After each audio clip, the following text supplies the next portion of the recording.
Hello students, welcome back. आज के इस क्लास में हम रिवीजन करने वाले हैं सर्कल से पूछे गए कुछ इंपॉर्टेंट सवाल जो कि वेरी इंपॉर्टेंट होगा क्लास 10 सीबीएसई और आईसीएसई एग्जामिनेशन के लिए। जो भी स्टूडेंट्स अगले साल एग्जामिनेशन में अपीयर होने वाले हैं उनके लिए बहुत ही इंपॉर्टेंट सेशन होगा और शंख की नाद से हम क्लास की भी शुरुआत करेंगे। पहला क्वेश्चन में बताया गया एक सर्कल है जिसका कि सेंटर है ओ, BD एक डायमीटर है, एंगल BDC, एंगल BEC और एंगल BAC हमें फाइंड आउट करना है। और हाँ, एंगल DBC का मेजरमेंट दिया हुआ है 58 डिग्री। तो ट्रायंगल BCD में एंगल BCD है 90 डिग्री, क्योंकि angle on a semi circle is 90 degree. क्योंकि हम देख रहे हैं कि ये वाला पार्ट सेमी सर्कल है और सेमी सर्कल पे एक पॉइंट है C, तो ये जो एंगल होगा BCD हमेशा क्या होगा, 90 डिग्री होगा। तो ट्रायंगल BCD में angle BDC plus angle DBC plus angle BCD 180 degree होगा। तो एंगल DCB का मतलब क्या है, 90 डिग्री, और एंगल CBD का मतलब है 58 डिग्री। और इसे हम इजीली सॉल्व करके पा सकते हैं कि एंगल BDC है 32 डिग्री। तो पहला वाला पार्ट का वैल्यू हमने फाइंड आउट कर लिया है। यहाँ पर एक पॉइंट है E, अगर हम BE को ज्वाइन कर दें और यहाँ से E और C को ज्वाइन कर दें, ये जो एंगल है BEC हमें फाइंड आउट करना है। अब हम यहाँ देख रहे हैं कि पॉइंट BE, C और D को ज्वाइन करते हैं तो एक साइक्लिक क्वाड्रिलेटरल बनता है। और साइक्लिक क्वाड्रिलेटरल में क्योंकि ऑपोजिट एंगल्स का सम 180 डिग्री होता है, इसलिए angle BDC plus angle BEC क्या होगा, 180 डिग्री। तो एंगल BDC का वैल्यू अगर हम 32 डिग्री यहाँ पुट कर दें तो एंगल BEC हम इजीली फाइंड आउट कर सकते हैं 180 माइनस 32 दैट इज़ 148 डिग्री। इस तरह से हम एंगल BEC को भी फाइंड आउट कर सकते हैं। थर्ड पार्ट में हमें जो फाइंड आउट करना है वो है एंगल BAC, यानी ये वाला एंगल। अब हम देख रहे हैं कि एंगल BAC और एंगल BDC दोनों ही सेम होगा। सेम क्यों होगा, क्योंकि angle in a same segment. यहाँ हम क्या देख रहे हैं कि सेगमेंट है, ये वाला जो पार्ट देख रहे हैं BC, ये वाला पूरा पार्ट का एक सेगमेंट है और इसी सेगमेंट पे दो एंगल बना है। BC बेस को लेकर के एंगल बना है BAC और इसी BC को ही बेस करके एक एंगल बना है BDC। यानी अगर एंगल BDC है 32 डिग्री तो एंगल BAC भी क्या होगा, ये भी 32 डिग्री ही होगा। नेक्स्ट क्वेश्चन भी बहुत इंपॉर्टेंट है, ये भी 2014 के बोर्ड एग्जामिनेशन में पूछा गया था। सवाल है कि एक सर्कल है, O है सेंटर और AB डायमीटर है। इस AB को बढ़ा दिया गया पॉइंट P तक इस तरह से कि P से अगर हम यहाँ T को ज्वाइन करें तो PT एक टेंजेंट बनता है। और सर्कल पे दो पॉइंट है C और D, इसे अगर हम ज्वाइन करके बढ़ा दें तो भी पॉइंट P को मीट करता है। ऐसे में बता दिया कि CD का जो वैल्यू है 7.8, PD का वैल्यू जो है 5 और PB का वैल्यू है 4 सेंटीमीटर। और हमें फाइंड आउट करना है ये जो डायमीटर का जो लेंथ है ये फाइंड आउट करना है और PT यानी ये जो टेंजेंट है ना इसका लेंथ फाइंड आउट करना है। अब हम जानते हैं कि टेंजेंट जो है PT का स्क्वायर क्या होगा, PD इंटू PC।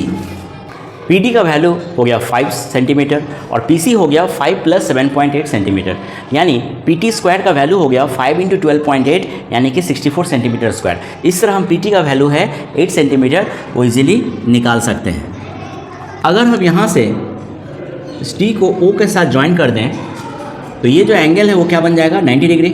क्योंकि जिस पॉइंट में टेंजेंट है उस पॉइंट से अगर हम सेंटर को ज्वाइन करें और ये जो टेंजेंट है PT, दोनों के बीच में एंगल हमेशा 90 डिग्री होता है। अगर हम रेडियस को मान लेते हैं R तो ये OT भी हो जाएगा R, तो ये एक राइट एंगल ट्रायंगल हो गया OTP। अब क्योंकि triangle OTP right angle triangle है और OP है उसका हाइपोटेनियस, तो हम पाइथागोरस थ्योरम लगा सकते हैं OP square equals to OT square plus PT square. Simply हम वैल्यू को पुट करेंगे। OP का वैल्यू है R+4 इसलिए R+4 का होल स्क्वायर, यहाँ R square plus 8 square. Solve करने पर रेडियस आ जा रहा है 6 सेंटीमीटर। तो डायमीटर AB क्या होगा, 2 इंटू 6 यानी 12 सेंटीमीटर। इस तरह हम इसे सॉल्व कर सकते हैं। नेक्स्ट क्वेश्चन भी बहुत इंपॉर्टेंट है, ये 2013 के एग्जामिनेशन में पूछा गया था कि एक सर्कल है, AB और CD उसका कॉर्ड है, O सेंटर है। ये जो AB कॉर्ड है उसका लेंथ है 24 सेंटीमीटर, O से M का डिस्टेंस है 5 सेंटीमीटर।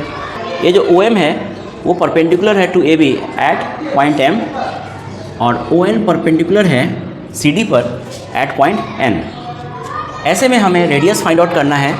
मान लेते हैं रेडियस यहाँ OA फाइंड आउट करना है और CD ये जो कॉर्ड है इसका लेंथ को फाइंड आउट करना है। अब थ्योरम के हिसाब से अगर सेंटर से हम एक लाइन खींचते हैं परपेंडिकुलर लाइन किसी भी कॉर्ड में, तो कॉर्ड को इक्वल पार्ट में डिवाइड करता है वो पॉइंट, यानी जो M है इस कॉर्ड को बाइसेक्ट कर रहा है। तो AB अगर 24 है तो AM भी 12 हो गया और MB भी 12 हो गया। अब देख रहे हैं कि ट्रायंगल OMA एक राइट एंगल ट्रायंगल है, उस हिसाब से OA square equals to OM square plus AM square होगा। वैल्यू को पुट करने से OA का वैल्यू आ रहा है 13 सेंटीमीटर, यानी रेडियस निकाल चुके हैं 13 सेंटीमीटर। अब अगर हम यहाँ CO को ज्वाइन कर दें तो CO का लेंथ भी 13 ही होगा क्योंकि ये भी रेडियस है, और यहाँ पर भी एक राइट एंगल ट्रायंगल है ONC। तो पाइथागोरस थ्योरम के हिसाब से OC square equals to NC square plus ON square. Value को पुट करने से NC का वैल्यू आ जाएगा 5 सेंटीमीटर। अब क्योंकि NC अगर 5 है तो CD क्या होगा 2 × 5 यानी कि 10 सेंटीमीटर। इस तरह हम इजीली निकाल सकते हैं। नेक्स्ट क्वेश्चन में एक सर्कल है जिसका सेंटर O है और सर्कल पे 4 पॉइंट है A, B, C और D, और उसे ज्वाइंट करने से कुछ इस तरह का फिगर बना है। यहाँ पर CT एक टेंजेंट है, एंगल ABC है 100 डिग्री, एंगल ACD है 40 डिग्री, और हमें फाइंड आउट करना है एंगल ADC और एंगल DCT यानी ये वाला एंगल। अब क्योंकि ABCD एक साइक्लिक क्वाड्रिलेटरल है तो ऑपोजिट एंगल का सम हमेशा 180 डिग्री होता है। तो ये अगर 100 है तो ये कितना होगा, ये 80 होगा, क्योंकि दोनों को जोड़ने से 180 होना चाहिए। अब इस ट्रायंगल को देखते हैं। ट्रायंगल ACD में दो एंगल है 80 और 40, यानी जोड़ने से आ रहा है 120 डिग्री, और ट्रायंगल का तीनों एंगल का सम होता है 180। तो 180 से अगर 120 को माइनस कर दें तो ये जो एंगल है वो आ गया 60 डिग्री। अभी जो टेंजेंट है CT वो एंगल बना रहा है DCT, किसके साथ, ये जो कॉर्ड है CD के साथ। इस कॉर्ड के ऑपोजिट में जो एंगल है, इस कॉर्ड के ठीक ऑपोजिट में एंगल कौन है, एंगल 60 डिग्री यानी CAD। तो एंगल CAD जो है वो इक्वल टू होगा एंगल DCT का। क्यों होगा, ये प्रॉपर्टी है angle in the alternate segment, यानी अगर ये 60 डिग्री है तो ये एंगल भी 60 डिग्री होगा। इस तरह हम इजीली निकाल सकते हैं। नेक्स्ट क्वेश्चन 2012 के बोर्ड एग्जामिनेशन में पूछा गया, ये भी इंपॉर्टेंट सवाल है, किसमें AB एक टेंजेंट है जिसका लेंथ है 15 सेंटीमीटर, AC का वैल्यू दिया है 7.5, O है सेंटर, और ऐसे में ये जो सर्कल है इसका रेडियस का लेंथ हमें फाइंड आउट करना है। हम जानते हैं कि अगर एक टेंजेंट दिया गया हो और यहाँ पर एक सेकेंट हो, जैसे कि ACD एक सेकेंट है, ऐसे में AB स्क्वायर इक्वल्स टू क्या होगा, AC into AD। Simply value को अगर पुट करें तो AD का वैल्यू आ गया है 30 सेंटीमीटर। अब AD का मतलब क्या है, 2R प्लस 7.5, इसका मतलब है AD का मतलब कितना है 30 सेंटीमीटर।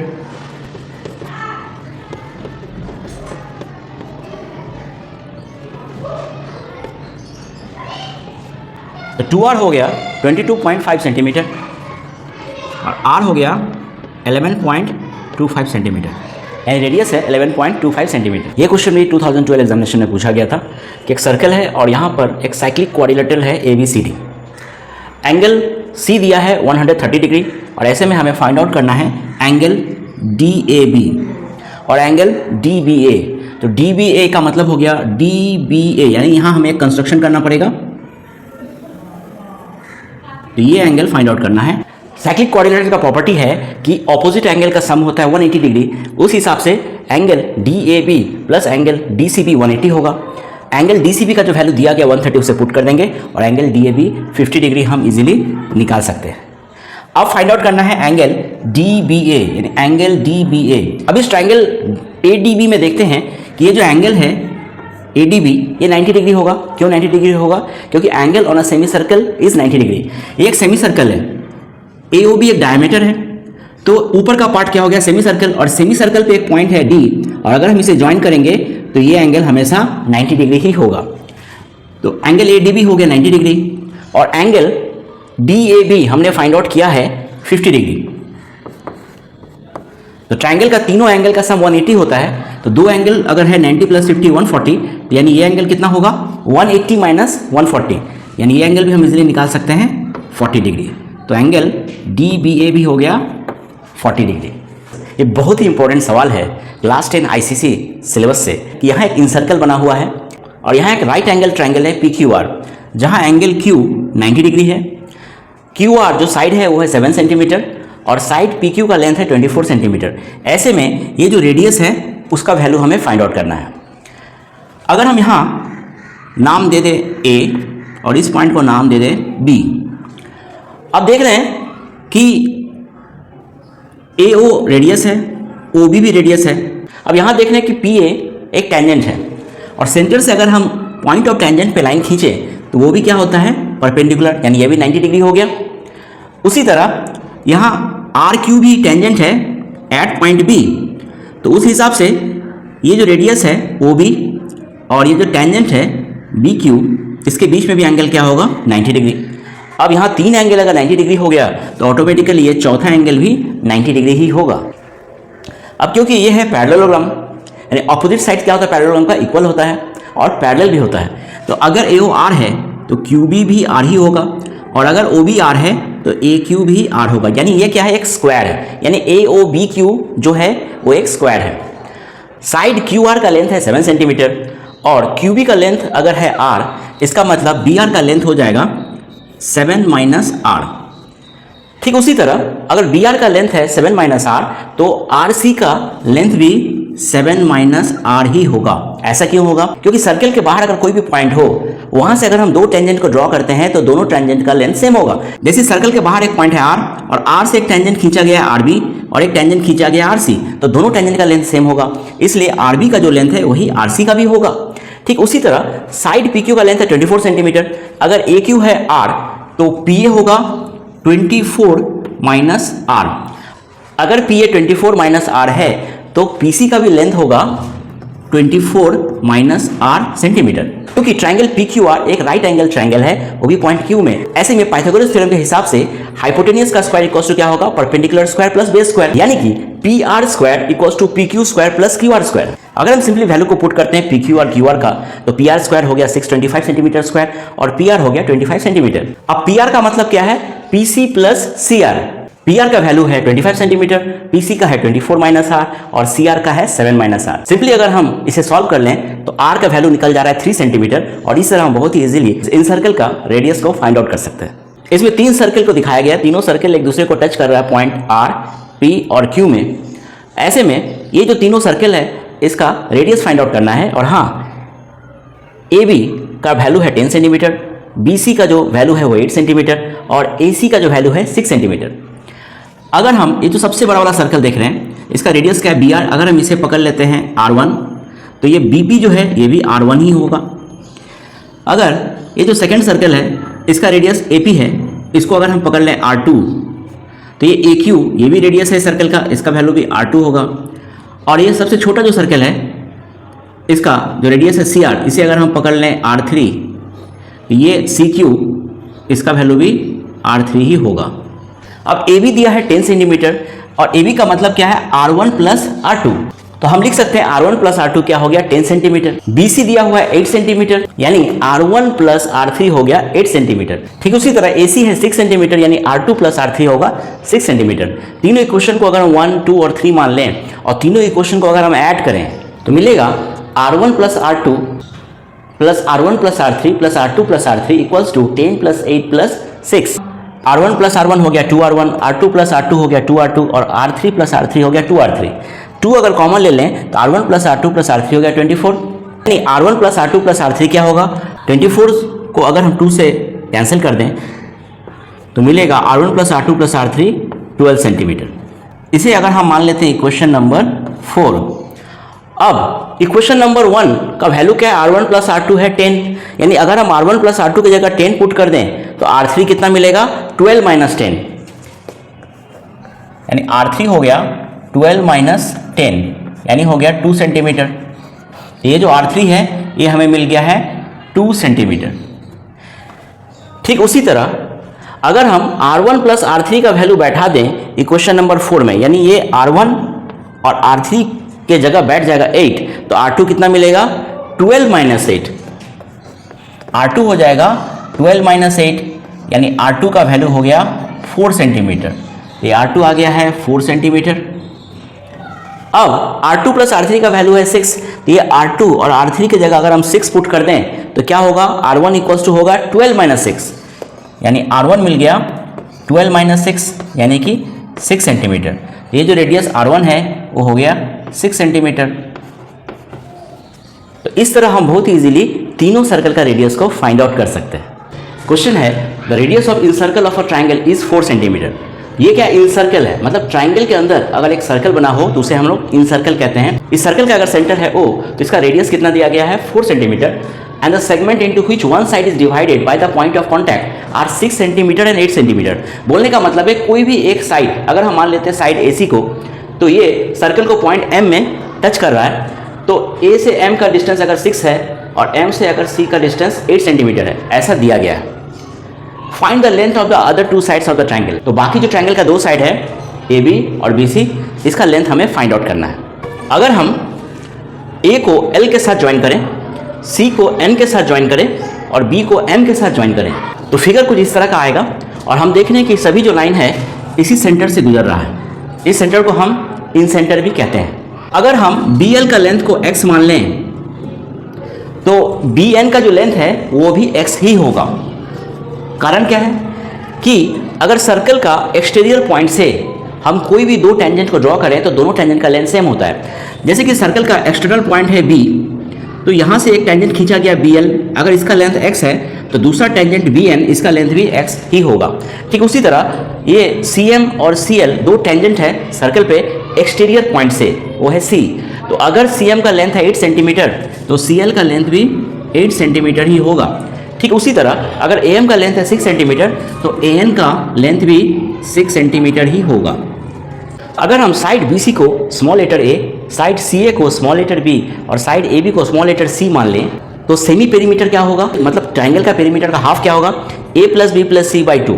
वैल्यू को अगर हम लोग पुट कर दें और सॉल्व कर लें तो S का वैल्यू आ गया x + 14। अब ये क्यों यूज़ कर रहे हैं, हम लोग ट्रायंगल का एरिया निकालने का कोशिश कर रहे हैं बाय हेरोन्स फार्मूला। तो हेरोन्स फार्मूला के हिसाब से एरिया ऑफ ट्रायंगल ABC होगा √S × S - A × S - B × S - C।